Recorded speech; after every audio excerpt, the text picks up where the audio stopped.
So let's lift the family up in prayer. Let's lift our children up. Let's lift this community up in prayer. And let's come together as a community. Let's face this thing head on. And let's do what we can to get the weapons off the streets and out of the hands of these young people. Mitch? Okay. Any questions? Was the suspect shooting at Officer Hollis, or was she just hit?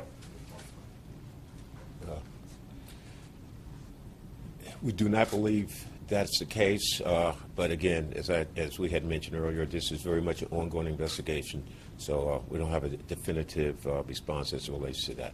Chief, can you tell us a little bit more about the arrest of the suspect you have in custody, where that occurred at, when, and is the suspect who's in custody a known gang member? Well, after the officer was struck, a citizen gave us a description.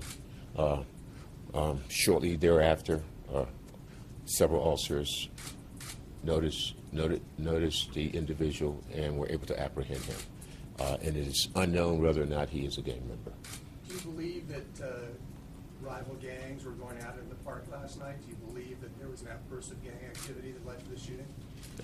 Again, we've gotten information that there's a possibility that there was some tension between gangs, but again, all of that information is it's unclear, so I want to be very hesitant to give you anything that is definitive unless I know it. So right now, we don't know that to be a fact. We certainly have heard rumors to that degree, but again, that's been unsubstantiated this time. And as we get more information, we'll be sure to let everyone know exactly the status of the investigation, the involvement of the individuals that were involved in the incident also.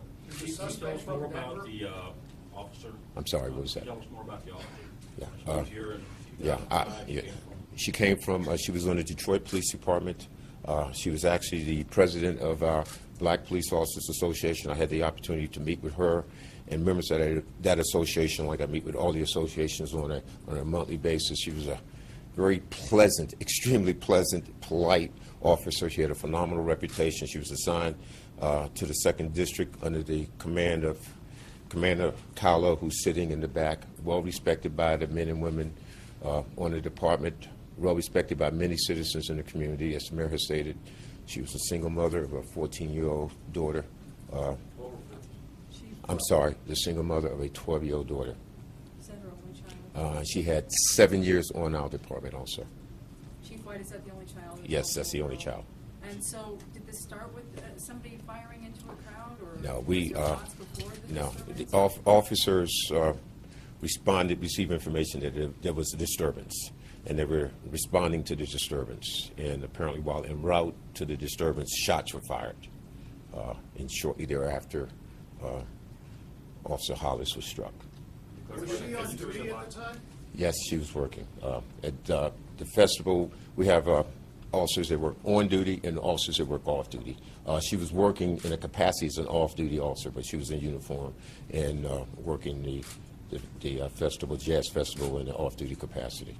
Have you guys recovered the weapon? Yes, we have. We recovered a weapon. As I had mentioned earlier, we made an arrest and we have recovered a weapon.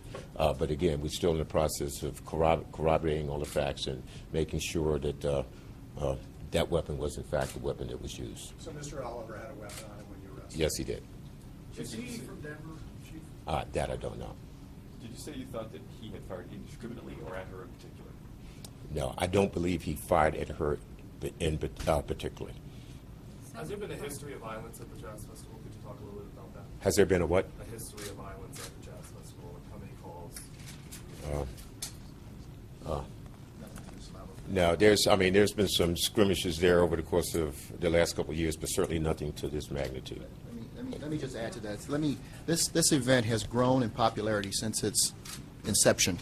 There have been, when you bring several hundred thousands of people together, there's bound to be skirmishes here and there. We've seen that with this as well as other concerts that have occurred, but nothing to this level.